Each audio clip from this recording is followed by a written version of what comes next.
qədəmyam ruhu bitkin yorulmuş. Qasırdalı küləkdən saçı göyə sovrulmuş. Bədənimdə üşüyür, tənha qalın qolaq tək. Qəhdə qalan arzular yandırır bir ocaq tək. Mən payız qadınıyam, bulut kimi tez dolan. Təzə olmuş yarpaq tək, saralır gibi tez solan. Heç açılmır əhvalım, buğudru qaş qabağım. Çox küskünəm həyatdan, yoxdur ürək dayağım. Mən payız qadınıyam, çiçəklərin şərəngi. Səsimin avazımın vardır sirli ahəngi. Nazlanan günəş kimi, gəl çıxıb gəl batıram. Təbiətə zənginlik, bir gözəllik qatıram.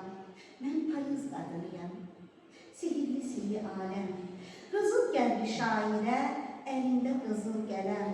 Ruhuma çox yaxındır, yalnız məni o anlar. Bir də kövrən duyğusa, qızıl gəldi insanda.